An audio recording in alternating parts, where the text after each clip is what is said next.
एक बार एक साहब के यहाँ बम्बई पहुँच गए, बहुत दिनों की बात है, 18-20 साल पहले की। साहब वो लड़की मेरी तकरीर सुनने के वो दावत कर गई, मौलाना कल का नाश्ता मेरे घर पे। अब मेरी उम्र उस वक्त और कम ऐसी थी, 18-19 साल की, 20 साल रहा होगा। अब वो दावत कर दी तो महाराष्ट्र यूनिवर्सिटी में पढ़ने वाली लड़की, अब वो नाश्ता लेके अपने घर में आई तो वो चिपका हुआ कपड़ा, वो लोअर वोअर होता नहीं है बिल्कुल, टी शर्ट वैसे पहन के नाश्ता लगाने लगी। मेरे साथ एक बहुत बड़े मौलाना भी थे, नाम नहीं बताऊंगा। जैसी नाश्ता करके रखी, मैंने कहा सिस्टर सुनिए, थोड़ा सा आप कपड़े अगर चेंज कर लेती तो अच्छा होता। बूढ़े मौलाना थे वो हमारे बगल में, उनकी भी नाश्ते की दावत थी, तो वो तो कुछ नहीं बोले। लड़की कहती है ऐसा, व्हाट इज़ प्रॉब्लम? मैंने कहा इंग्लिश तो हमें ज़्यादा आती वाती नहीं है, लेकिन तुम्हें प्रॉब्लम नहीं होगी, हमें प्रॉब्लम है। हैं? कल की तकरीर सुनी आपने, वेदों के मंत्र सुनाए तो लगा कि आप मॉडर्न मौलाना है। आपकी दावत करती, आप तो पुराने खोपड़ी वाले मौलाना निकले।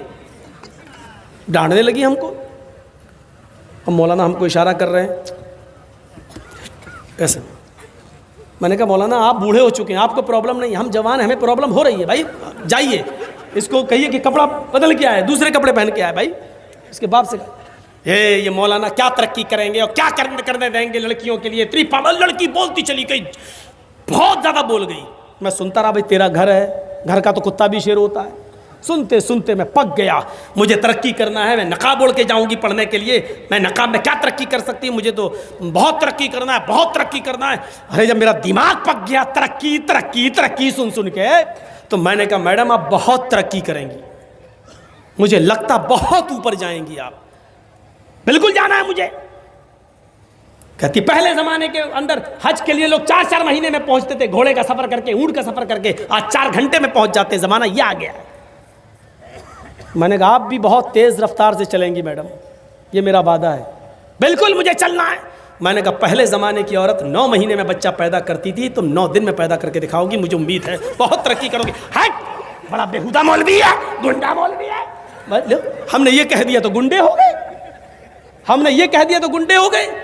अजीब सूरत मजाक बना के रख दिया मेरे भाइयों। हिंदू धर्म में भी पर्दा है, ईसाई नन्हे भी पर्दा करती हैं। आप देख लीजिए ट्रेनों में सर छुपाए होंगी बाल, और एक सलीब उनके लटकी होगी, बिल्कुल ऐसा लगता है जैसे नकाब पहने हुए हैं, सब चेहरा छिपा हुआ, चेहरा खुला हुआ है। बस हिंदू धर्म में तो इतना पर्दा है कि वाल्मीकि जी की रामायण अगर आप पढ़ेंगे तो उसमें यहां तक लिखा है कि रामचंद्र जी की पत्नी सीता का जब हरण हुआ और रावण लेके जब भागा, तो हनुमान और लक्ष्मण जब तलाश करने के लिए गए तो सीता जी बड़ी चालाक थीं, कहीं चप्पल फेंक गई, कहीं नथुनी फेंक गई, कहीं दुपट्टा फेंक गई, कहीं चप्पल फेंक गई, कहीं कड़ा फेंक गई। हनुमान एक एक चीज, ये चप्पल किसकी है? लक्ष्मण कहते मेरी भाभी की है, सीता की। चलो इसी रास्ते से ले गया, और आगे के दुपट्टा मिला, ये दुपट्टा किसका है? कहा ये दुपट्टा भी मेरी भाभी का है, सीता का। चलो और आगे चलो, इसी रास्ते से लेकर गया, और आगे बढ़े, एक एक चीज हनुमान जी देते गए और लक्ष्मण पहचानते गए। लास्ट में नाक में पहनने वाली नथुनी मिली, नथुनी। तो हनुमान ने कहा ये नथुनी किसकी है? जल्दी से लक्ष्मण ने कहा अरे यार हनुमान जी ये नथुनी नहीं मालूम है, ये शायद मेरी भाभी की होगी। हनुमान ने कहा सारी चीजें पहचान गए, नथुनी कह रहे होगी। तो हनुमान जी के इस प्रश्न पर क्या जवाब दिया लक्ष्मण ने? हनुमान जी ये नथुनी अगर मेरी भाभी की थी भी तो मेरी भाभी नाक में पहनती थी, इसलिए मैं नहीं पहचान पा रहा हूं, क्योंकि मैंने आज तक अपनी भाभी का चेहरा नहीं देखा। कहा क्यों?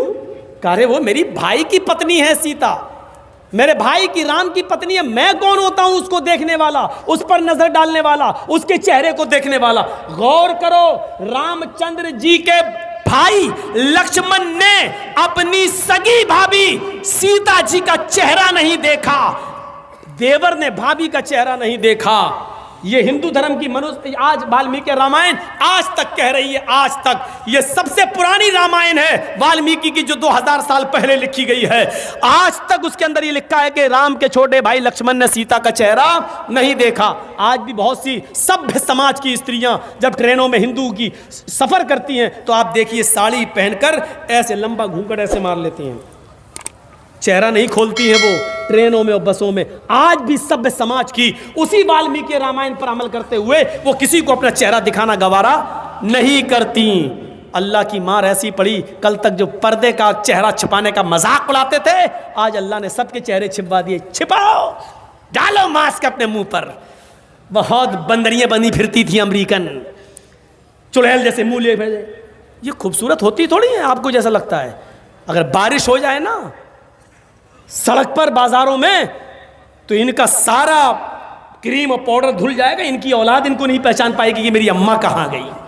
आप जिनके पीछा कर रहे हैं ये तो लिपस्टिक और क्रीम और पाउडर से लगती है 60 साल। आपको यकीन बता, मेरे इलाके का वाकया बता रहा हूँ मैं आपको। 60 साल की बुढ़िया ने पहन लिया बुर्का, और खूबसूरत बुर्का, डिस्को बुर्का, फूल उल चढ़े हुए। अब 60 साल की बुढ़ी बेचारी चल रही है, बुर्का देखकर एक नौजवान उसका पीछा करने लगा। इतना खूबसूरत बुर्का था वो, नौजवान उसका पीछा करने लगा, चलने लगा। इसने पीछे मुड़ के देखा कोई लड़का मेरा पीछा कर रहा है, और लड़का ये समझा कि धीरे धीरे चल रही है, शायद मेरी वजह से लाइन दे रही है। वो अपने बुढ़ापे की वजह से धीरे धीरे चल रही थी, कमजोरी की वजह से। लड़का समझा हाँ लाइन दे रही है। थोड़ी देर के बाद जब ये आगे पहुंचा, लड़का और औरत, वो बुढ़िया समझ गई कि ये कमीना मुझे मेरा पीछा कर रहा है, तो उसने नकाब खोल दिया। खूबसूरत नकाब, बोल बूढ़े लगे, नकाब खोल के कहती बेटा मेरा पीछा क्यों कर रहा है, मैं तो तेरी अम्मा की उम्र की हूँ। कम बखत दो घंटे की मेरी मेहनत बेकार कर दी बुढ़ी ने, हमें क्या मालूम खोदा पहाड़ निकली चुईया। तो लड़के को भी गुस्सा आया, कहने लगा अरे अम्मा हम अपने लिए नहीं अपने अब्बा के लिए ढूंढ रहे थे। सोचा कुछ तो कह दूं इस बुढ़िया को, हैं? इस उम्र में तू इतना खूबसूरत बुर्का पहन के जा रही है, फूल सजे हुए। लड़का सोचने लगा जब बुर्का इतना खूबसूरत है तो बुर्के वाली कितनी खूबसूरत होगी, लगा उसका पीछा करते हैं। लक्ष्मण ने अपनी भाभी का चेहरा नहीं देखा।